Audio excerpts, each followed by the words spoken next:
Good morning, everyone, and welcome. This is Twist Gaming, where you get to play board games with us. We are coming to you live here from the PhD Speed Gaming Expo in almost Orlando, Florida. Altamonte Springs, something like that. But as usual, I'm Matt, and I am joined with Hunter from Pandasaurus Games. Hunter, How's it going? how you doing? It's always a pleasure having you on. Absolutely. Love being on. Glad I could meet you in Florida. First time I've been in a long time, so it's very hot. It's very Oh hot. no, it's cool out today. I don't know what I you're don't talking know about all that. I'm from Texas, and this is pretty humid. I gotta be honest. Balmy. Balmy, yes. Yeah. So you have brought us Passtally today, and I Yes. know we saw the box before, Yes. and we talked about it briefly at Gamma, I believe. But I'm excited to jump in and actually play a little bit of it with Yeah, I you. actually have the components this time, so that's an improvement. So Passtally is a Japanese game. It was originally by Analog Lunchboxes, I believe is the name of the company. We're bringing it over. It's really very pretty. It's a tile lane route building game, but it's very simple. It's a 2 to 3 player game. We have it set up here for a 2 player game, me and you. You know, you could theoretically have a third person, but that's as high as it goes. And the reason it goes that specific player count is because it takes a little bit of thought. Even though it looks very pretty and is very light feeling, and it doesn't take very long to play, it does take a little thought. So what you're doing in this game is you're trying to connect these outside pieces. So let's call myself orange and you'll be gray. Sounds good. The final color is actually going to be green, purple, and orange. There's some prototype components. Can I say that the gray is purple? It makes me It's feel purple. better. It's purple, in actually. case My bad. We like purple here Yes. at Twist Gaming. Yes, So. it's purple. You're actually purple and I'm orange. And what we're trying to do is we're trying to connect our outside pieces to each other following tiles. Okay. The way you do it is whoever's first, I'll say I'm first player. I get 2 actions a turn, and I have to take both of my actions. And the actions are very simple. There's either playing a tile, moving my piece on the outside of the board, or one of the other, two tiles, 2 moves, something along those lines. Okay. If I place a tile, I can just choose and place one first one out here somewhere. After that, you have to connect to that tile that was already out there. Okay. If I choose to move my piece, I can move it up to 2 little diamonds on the outside, and it can adjust where your path's going. The way you're scoring points is based on what's called passes, and you generate passes by how many tiles you're passing through and how high they are. So that'll come into play after a couple. So let me we're stacking tiles on top of tiles. we are then. stacking tiles on top of tiles. So Ooh. let's just do an example here. So what I'm going to do is let's place this tile here. And when you place tiles, you see the little white lines are going to follow them. And if you want to get one of these tiles up close here too on the screen, that's kind of what they look like. The white lines kind of have to follow the white lines whenever you do that. I'm going to zoom in a little bit on the main Sure. board here, just so we can make sure that we get a good idea of the absolutely. lines alignment there. Sweet. So that one's played. And as you can see already, I've created one line that goes all the way to that one. So that's good. However, this one's kind of still doing its own thing. You know, I may not be able to fix that this turn, but I can set myself up for later. So what I'm going to do now is we're going to set this tile here. And now this one curves. It doesn't hit anything. Okay. But that's okay. So I've placed my 2 actions. So now I've got this one going up here. It is touching, and it's going through 1 tile. That's 1 pass. Okay. If you check down here, 1 pass equals 1 point. So at the end of my turn, I get a point. So now on your turn, you would kind of assess what you've got here. So this gray one, or excuse me, this purple one, is going around circling to nothing.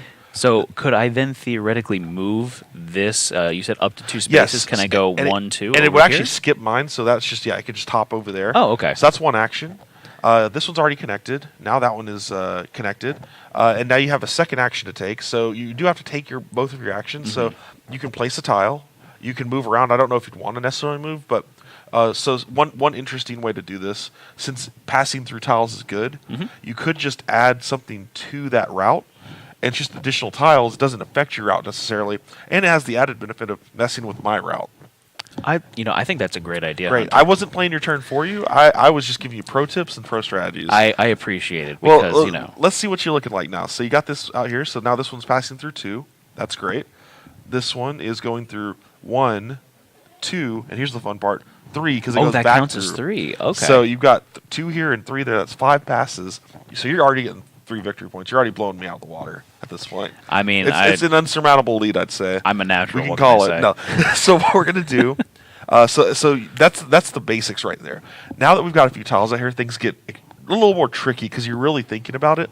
The really cool thing about Passtally is the way that different audiences will play this game, because for us, for guys that have been playing games for so long, we're going to look at this board for a little while and be like, okay, how can I maximize my points? Exactly. When I play this with families that have played stuff in the past, like maybe Suro, like a lighter route building game, they're just throwing tiles down like, yeah, score points. I don't care. I'll see what happens. For me, it's like, okay.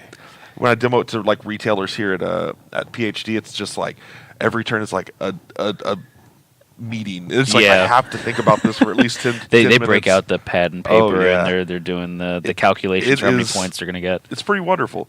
Fun thing is, it looks like I'm already connected up there, so I got one. That's good. It's not bad.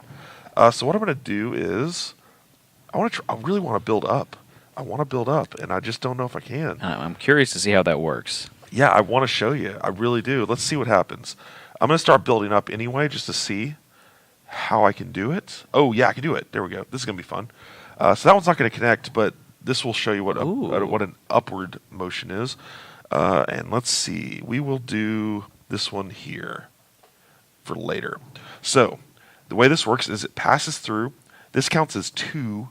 Here it is. So this is 1, 2, 3, since it's the second level. So it's 3 passes. This one's not passing through enough to actually connect. So it's 3 passes, so that gets me 2 points. So the way it works is it's just based on height. That just adds an additional 1 every time you pass. Okay. The cool thing is, once it gets really thick, you've got this little cute measuring stick. Oh, that's that you can put adorable. next to it. And these tiles are extremely thick. Yeah. So yeah, that would be my turn. So that would be my 2 actions would be placing those 2 tiles. Okay. So it's going to go to me now. I still have these 2 gray pieces or purple pieces connected, Yes. and you increased And the I've height for actually me. helped you. Yeah, I didn't even did. notice that part. That's a solid strategy on my part. Now, what if I were to do something like this here? So the one rule with placing up high, and I didn't mention that, sorry, is that you have to overlap at least 2 tiles when you place up. So you can't just overlap 1. And Gotcha. Now, can you have overhang? You can't have overhang. It has to just be flat, essentially. Okay, so I'm breaking all the rules now. Yeah, I know. It's fine. I didn't explain that part of it, so that's fair. All right, so then what I'm going to do is I'm going to grab this one here and then put that right there. Ooh. So what that's going to do is that's going to mess up yours. Yes, it's also it going to does. mess up mine. It messes it up a little bit. But then I'm going to get some more points from this bad boy over here. And you got one more action to take. Oh, that's right. There's 2. Oh man, and this tile is perfect for you. I'm already seeing where it should go. I'm not going to tell you yet. So I mean, do that no.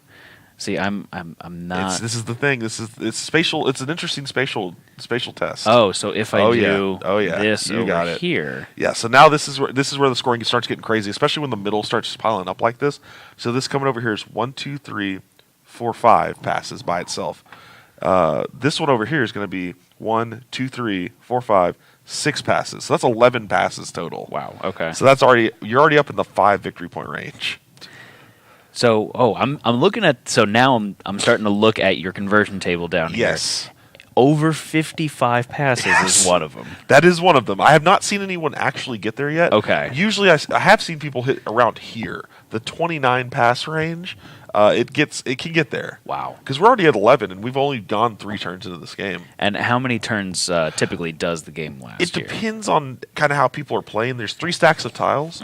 If you speed through and just drain one of the stacks, then it's over a little bit quicker. The other win condition is when someone hits 50, then it kind of triggers the end game, and everyone gets an additional spot. Okay. So it depends on how people are playing. Sometimes people are just like, I'm going to power this pile. It's going to be a quick game. Other times people are like trying to take their time and spread it out and not finish the game as fast. Right. Because maybe the person that's draining the stack is winning. so they're trying to extend the game a little bit. But yeah, you've literally played all there is to this game, but there's a lot going on with just those very simple rules. Easy to learn, hard to master. Exactly. Very, very hard to master, I'd say, because you're already thinking out here, like, where am I putting this tile? Yeah.